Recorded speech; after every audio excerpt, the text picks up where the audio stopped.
दोस्तों, बात को घुमाकर कहने का वक्त अब निकल चुका है। बिहार आज जिस सच्चाई के सामने खड़ा है वह बहुत कठोर है, बहुत भारी है और बहुत मानवीय भी है। शराबबंदी अब सिर्फ एक कानून नहीं रह गई है, यह लाखों लोगों की रोजमर्रा की पीड़ा बन चुकी है, यह डर बन चुकी है, यह गुस्सा बन चुकी है और अब धीरे धीरे यह एक ऐसी थकान में बदल गई है जिसे लोग शब्दों में नहीं लेकिन आंखों में लेकर घूम रहे हैं।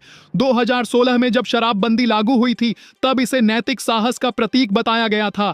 यह कहा गया था कि बिहार ने समाज सुधार की दिशा में इतिहास रच दिया है और सच यह है कि उस वक्त बहुत से लोगों ने इस फैसले को दिल से स्वीकार किया। खासकर महिलाओं ने, उन्हें लगा कि अब घर सुरक्षित होंगे, अब हिंसा रुकेगी, अब बच्चों का भविष्य बेहतर होगा। लेकिन किसी भी फैसले की असली परीक्षा समय लेता है और समय ने इस कानून की परत दर परत सच्चाई खोल दी। आज बिहार में शराबबंदी का मतलब यह नहीं रह गया है कि शराब नहीं मिलेगी। आज इसका मतलब यह हो गया है कि शराब हर जगह मिलेगी, लेकिन कानून सिर्फ कमजोर पर चलेगा।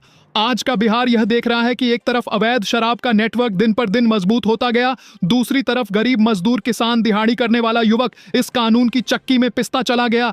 यह कहना अब किसी राजनीतिक आरोप की तरह नहीं बल्कि एक कड़वी सच्चाई की तरह सामने आ रहा है कि शराबबंदी ने अपराध को खत्म नहीं किया बल्कि अपराध को छुपा दिया, और जब अपराध छुपता है तो वह और ज्यादा खतरनाक हो जाता है। बिहार के गांव, शहर, कस्बे सभी जानते हैं कि शराब कहां मिलती है, कौन लाता है, कौन बेचता है और किसके संरक्षण में यह सब चलता है। फिर भी कार्रवाई होती है तो सबसे पहले वही पकड़ा जाता है जिसके पास न पहुंच है, न पैसा, न ताकत। आज हजारों परिवार ऐसे हैं जिनकी जिंदगी सिर्फ एक पुलिस केस की वजह से पटरी से उतर गई। किसी का बेटा जेल में है, किसी का पति कोर्ट के चक्कर काट रहा है, किसी की जमीन बिक गई, किसी के बच्चे की पढ़ाई छूट गई, और यह सब उस कानून के नाम पर हो रहा है जिसे समाज सुधार का हथियार बताया गया था। यही वजह है कि अब शराबबंदी को लेकर सवाल कानून पर नहीं बल्कि इंसाफ पर उठ रहे हैं। जहरीली शराब से होने वाली मौतें इस पूरी व्यवस्था पर सबसे बड़ा सवाल है, क्योंकि जब शराब बंद थी तो लोगों को मरना नहीं चाहिए था, लेकिन सच्चाई यह है कि शराब बंद होने के बाद मौतें और खतरनाक हो गईं, क्योंकि अब शराब मिलावटी है, जहरीली है और जानलेवा है। हर ऐसी मौत के बाद कुछ दिन शोर होता है, फिर सब शांत हो जाता है, लेकिन जिन घरों में चूल्हा हमेशा के लिए बुझ गया वहां सन्नाटा कभी खत्म नहीं होता। न्यायपालिका ने भी कई बार यह संकेत दिया कि सब कुछ ठीक नहीं है। पटना हाईकोर्ट की सख्त टिप्पणियां, सुप्रीम कोर्ट की चेतावनियां, ये सब इस बात का इशारा थी कि नीति और जमीन की सच्चाई के बीच बहुत बड़ा फासला बन चुका है। लेकिन लंबे समय तक सत्ता ने इन संकेतों को नजरअंदाज किया, शायद इसलिए क्योंकि शराबबंदी सरकार की पहचान बन चुकी थी और पहचान से पीछे हटना आसान नहीं होता। लेकिन अब जो संकेत मिल रहे हैं वे अलग हैं। अब खबरें आ रही हैं कि सत्ता के भीतर ही बेचैनी है, कि मुख्यमंत्री नीतीश कुमार खुद इस बात पर मंथन कर रहे हैं कि क्या मौजूदा व्यवस्था को और ढोया जा सकता है या नहीं। यह कोई छोटी बात नहीं है, क्योंकि यह वही नेता हैं जिन्होंने शराबबंदी को अपने राजनीतिक और नैतिक फैसले के रूप में देश के सामने रखा था।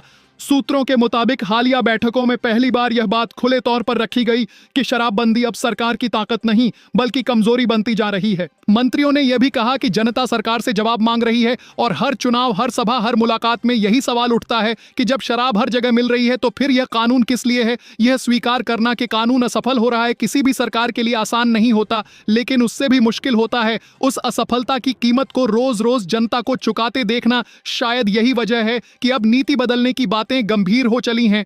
चर्चा है कि सरकार पूर्ण प्रतिबंध की जगह नियंत्रित व्यवस्था पर विचार कर रही है, यानी शराब खुले बाजार में नहीं बल्कि सख्त नियमों के तहत सीमित लाइसेंस और सरकारी निगरानी में मिले, ताकि अवैध कारोबार टूटे, जहरीली शराब पर रोक लगे, पुलिस और जनता के बीच बना डर का रिश्ता खत्म हो और कानून अपराधी को पकड़े न कि आम आदमी को। लेकिन इस सोच के साथ भी डर जुड़ा है, खासकर महिलाओं के मन में, क्योंकि उन्होंने शराबबंदी के शुरुआती दौर में राहत महसूस की थी। सरकार जानती है कि अगर शराब किसी भी रूप में वापस आती है तो उसे यह भरोसा दिलाना होगा कि समाज को फिर उसी अंधेरे में नहीं धकेला जाएगा। यही वजह है कि यह फैसला सिर्फ प्रशासनिक नहीं बल्कि भावनात्मक भी है। यह फैसला आंकड़ों से नहीं बल्कि इंसानी जिंदगियों से जुड़ा है। एक तरफ वह महिला है जिसने शराबबंदी के बाद पहली बार चैन की नींद ली थी, दूसरी तरफ वह मां है जिसका बेटा जेल में सड़ रहा है सिर्फ इसलिए क्योंकि वह गलत वक्त, गलत जगह पर था। अब 1 जनवरी 2026 एक तारीख भर नहीं रह गई है, यह एक उम्मीद बन गई है। कुछ के लिए राहत की उम्मीद, कुछ के लिए डर की उम्मीद और कुछ के लिए न्याय की उम्मीद। बिहार के लोग अब यह नहीं पूछ रहे कि शराबबंदी अच्छी थी या बुरी, वे यह पूछ रहे हैं कि जो हो रहा है क्या वह सही है।